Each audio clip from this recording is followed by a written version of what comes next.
ನೋಡಿದ್ರು ರಾಶಿ ರಾಶಿ ಕಸ. ಅತ್ತ ಮಕ್ಕಳಿಗೆ ಆಟ ಆಡೋದಕ್ಕೆ ತೊಂದರೆ, ಇತ್ತ ಸ್ಥಳೀಯರಿಗೆ ವಾಕ್ ಮಾಡೋದಕ್ಕೂ ತೊಂದರೆ. ಈ ಬಗ್ಗೆ ತಲೆ ಕೆಡಿಸಿಕೊಳ್ಳದ ಅಧಿಕಾರಿಗಳು ಎಲ್ಲಿ ಅಂತೀರಾ? ಇಲ್ಲಿದೆ ನೋಡಿ ಕಂಪ್ಲೀಟ್ ಡೀಟೇಲ್ಸ್.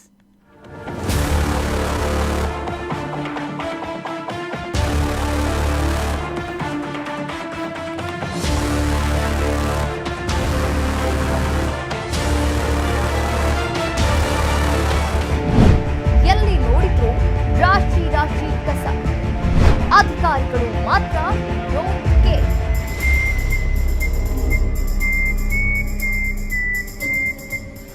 ಕಸ ಕಸ ಕಸ, ಎಲ್ಲಿ ನೋಡಿದ್ರು ಕಸದ್ದೇ ರಾಶಿ.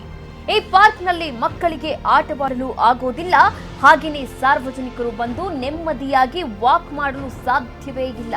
ಯಾಕಂದ್ರೆ ಈ ಪಾರ್ಕ್ ಕಸದ ರಾಶಿಯಿಂದ ತುಂಬಿ ತುಳುಕಾಡುತ್ತಿದೆ.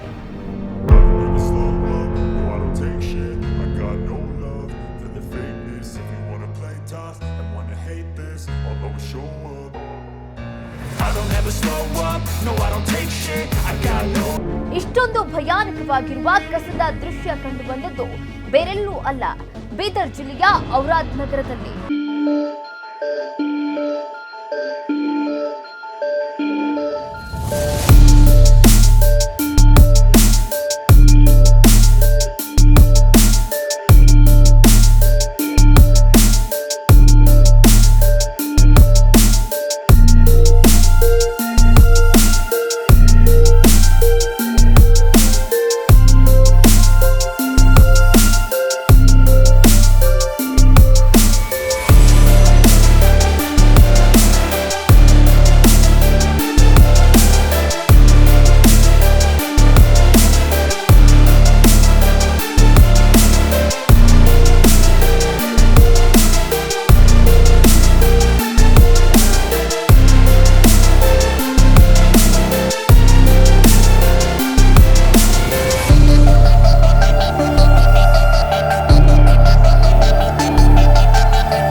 ಗಾರ್ಡನ್ಗೆಲ್ಲ ಕಚರ ಇದೆ ಸರ್. ಈ ಮಕ್ಕಳು ಸಣ್ಣ ಸಣ್ಣ ಮಕ್ಕಳು ಮಧ್ಯಾಹ್ನಕ್ಕೆ ಊಟಕ್ಕೆ ಬರ್ತಾರೆ ಸರ್, ಆಡ್ಲಾಕ್ ಬರ್ತಾರೆ. ಅವ್ರಿಗೆ ಭಾಳ ತ್ರಾಸ ಆಗ್ತದೆ. ಈ ಗಾರ್ಡನ್ದಾಗ ಹಾವು ತಿರ್ಲತ್ತವ ಸರ್, ಚಿಕ್ಕುಡವ ವಾಸನೆ ಹೊಂಟದು. ಸೈಡ್ದಾಗ ನೀರಿನ ಟಾಕಿದೆ ಸರ್, ಒಳಗೆ ಆಡ್ಲಾಕ್ ಪ್ಲೇಸ್ ಅದ. ಮಕ್ಕಳಿಗೆ ಭಾಳ ತ್ರಾಸ ಆಗ್ಲತ್ತದು. ಇವ್ರು ಏನು ಮಾಡ್ತಾರೆ ಸರ್, ಮುನ್ಸಿಪಾಲ್ಟಿದವ್ರು ಬಜೆಟ್ ಅದ ಸರ್, ಬಜೆಟ್ ಎಲ್ಲ ತಿಂದಾಕ್ಲತ್ತಾವ. ಒಟ್ಟು ಕೆಲಸ ಏನು ಮಾಡಿಸ್ಲತ್ತಿಲ್ಲ ಸರ್. ಇದಕ್ಕೆ ಏನಾರ ನೀವು ಇದು ಮಾಡಿರಿ ಸರ್, ಆ್ಯಕ್ಷನ್ ತಗೋರಿ.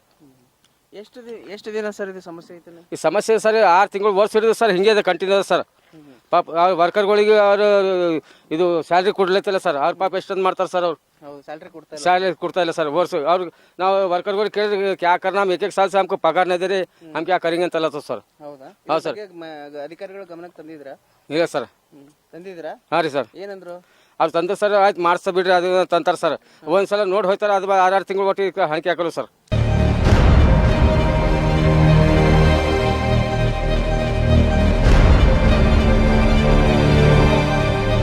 ಸಾರ್ವಜನಿಕ ಸ್ಥಳಗಳನ್ನ ಸಂರಕ್ಷಿಸಬೇಕಾದ ಅಧಿಕಾರಿಗಳೇ ಈ ರೀತಿ ಅಸಡ್ಡೆ ತೋರಿದ್ರೆ ಸ್ಥಳೀಯರ ಪಾಡೆ ಅಂತ ಪ್ರಶ್ನೆ ಕೂಡ ಮಾಡ್ತಾ ಇದ್ದಾರೆ. ಇನ್ನಾದರೂ ಅಧಿಕಾರಿಗಳು ಎಚ್ಚೆತ್ತುಕೊಂಡು ಈ ಪಾರ್ಕ್ ಸ್ವಚ್ಛತೆಯ ಬಗ್ಗೆ ಗಮನ ಹರಿಸಬೇಕು ಎಂಬುದೇ ನಮ್ಮ ಕರ್ನಾಟಕ ನ್ಯೂಸ್ ಬೀಟ್ನ ಆಶಯವಾಗಿದೆ. Siddeshwar Hajanale, news desk, Karnataka news beat, Bidar.